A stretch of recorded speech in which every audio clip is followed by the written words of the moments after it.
उत्तराखंड में 10 मई से चार धाम यात्रा शुरू होने जा रही है, जिसको लेकर श्रद्धालुओं में खासा उत्साह देखने को मिल रहा है।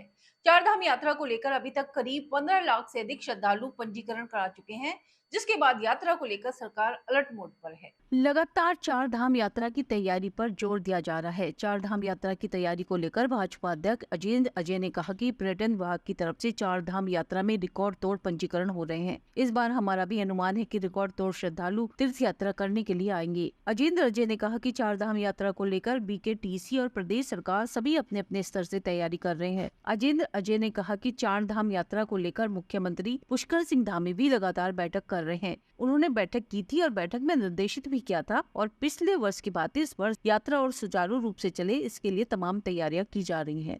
देखिए, आप जानते हैं कि इस वर्ष जो पर्यटन विभाग द्वारा यात्रियों के पंजीकरण किया जा रहा है ऑनलाइन, उसमें रिकॉर्ड संख्या में श्रद्धालुओं ने अपना पंजीकरण कराया है। और जैसा कि हमारा भी पूर्व में अनुमान था कि इस वर्ष बड़ी भारी संख्या में श्रद्धालु तीर्थयात्री धामों में आएंगे, इस अनुरूप बद्रीनाथ केदारनाथ मंदिर समिति के स्तर से, प्रदेश सरकार के स्तर से पूर्व से ही अपनी यात्रा को लेकर के तैयारियां प्रारंभ कर दी गई थी। और आपके संज्ञान में होगा कि आचार संहिता लगने से पूर्व भी माननीय मुख्यमंत्री जी के स्तर से चार धाम यात्रा की तैयारियों को लेकर के एक विस्तृत बैठक आयोजित की गई थी। और उस बैठक में माननीय मुख्यमंत्री जी द्वारा कई निर्देश दिए गए थे जो यात्रा से संबंधित विभाग हैं।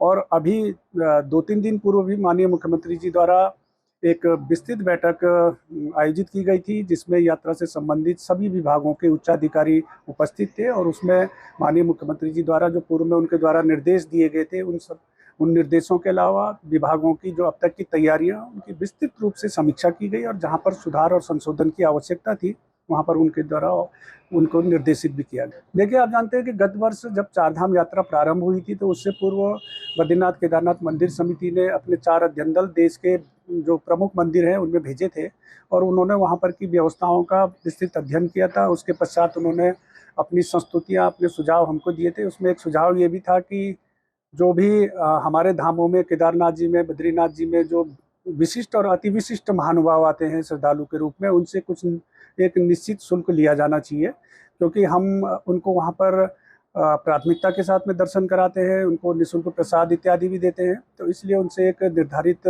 शुल्क लिया जाना चाहिए, जिसके लिए हमने 300 रुपये प्रति वीवीआईपी जो श्रद्धालु थे वो निर्धारित किया था। उसका सुखद परिणाम भी रहा और इस वर्ष भी हम उसको लागू करेंगे। उसके कारण से जो वीआईपी और वीवीआईपी के नाम पर जो कई प्रकार की व्यवस्थाएं भी होती थी, उनको नियंत्रित करने में भी काफ़ी हमको सहूलियत मिली है। देखिए, उसके लिए जिला प्रशासन के स्तर से ये व्यवस्थाएं की जाती है और जिला प्रशासन जो संबंधित वहाँ के हक हकूकधारी हैं, जो लोग वहाँ पर टेंट लगाते हैं, जो आपदा पीड़ित हैं और संबंधित जो भी पक्ष हैं, उन सभी से उनके साथ में निरंतर संवाद कर रहे हैं। और हमारा प्रयास भी है कि जो स्थानीय लोग हैं और स्थानीय हक हकूकधारी हैं, उनको उसमें प्राथमिकता मिले, उनके हित सुरक्षित रहें।